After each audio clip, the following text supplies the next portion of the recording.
In the heart of the thick rainforest of eastern Nigeria lay the village of Umuoji, a place once full of laughter, music, and festivals.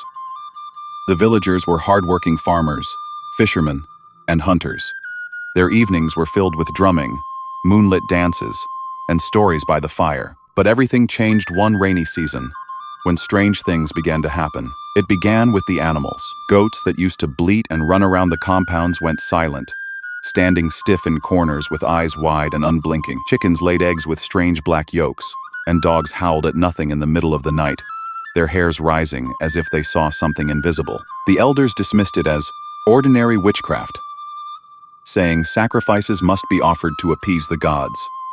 But the young ones noticed that it was not ordinary at all. The animals were reacting to something they could not see. One night, as the rain poured heavily, a farmer named Okafor came back late from the stream. He swore that while walking through the bush path, he heard whispers following him. At first, he thought it was the wind, but the voices grew clearer. "Okafor, why do you walk alone in the rain?" Terrified, he ran. But the faster he moved, the closer the whispers came, not from behind, not from ahead, but from all around him. By the time he reached his compound, he was shivering. He locked himself in his hut, but the whispers continued outside his door until dawn. By morning, his hair had turned completely white. The next horror struck the children. 3 boys who had gone to play by the riverside at dusk did not return. Their mothers wailed, and the men of the village searched the forest through the night. At sunrise, they found the boys sitting by the riverbank, alive, but silent. When carried home, the boys could not speak. Their mouths moved, but no words came out. Their eyes stared into emptiness, as if they had seen something too dreadful to describe. From that day, they never spoke again. Soon after, strange drumming began deep in the forest at night. The rhythm was not the drumming of men. It was slow, heavy, and hollow, like the beating of a giant heart. Yet no one could find the drummers. Whenever hunters followed the sound, it shifted, moving deeper into the darkness. One night, during the new moon, the drumming was joined by singing a low chorus of voices chanting in a language no one understood.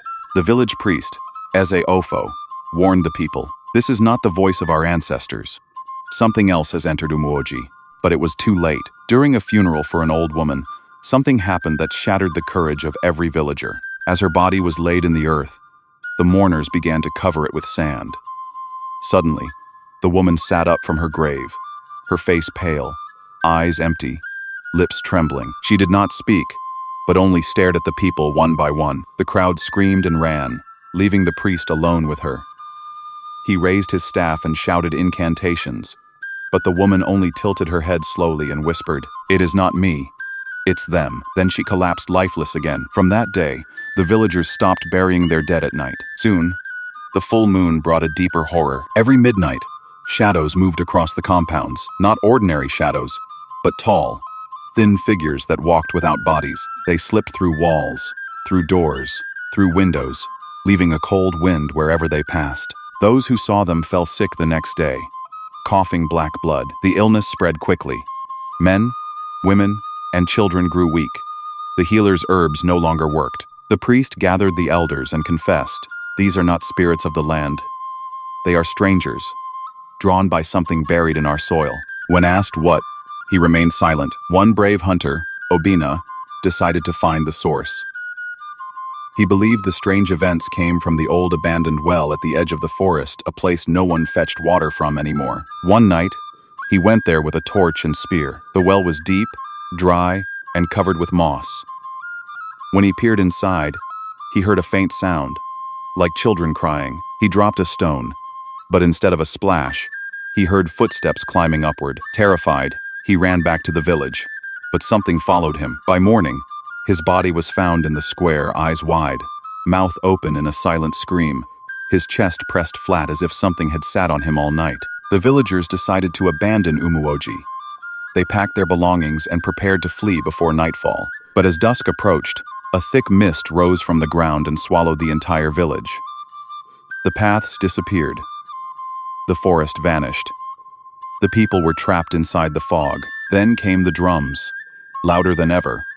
The earth shook as if giants were dancing. From the mist emerged the shadows, hundreds of them, tall and faceless. They moved through the huts, touching doors, touching walls, touching people. Every touch brought coldness and silence. One by one, voices were stolen. One by one, hearts grew still. By midnight, Umuoji was no longer a living village. Only the fog remained, rolling slowly away, leaving behind a silent land of huts, empty farms, and graves. Travelers who passed the road to Umuoji never found people there again. Only abandoned houses, silent animals, and the faint sound of distant drumming whenever the night grew cold. It is said that if you enter the village and stay till midnight, you will hear whispers calling your name. And if you answer, you will never return. And so Umuoji became known as the Village of Sorrow.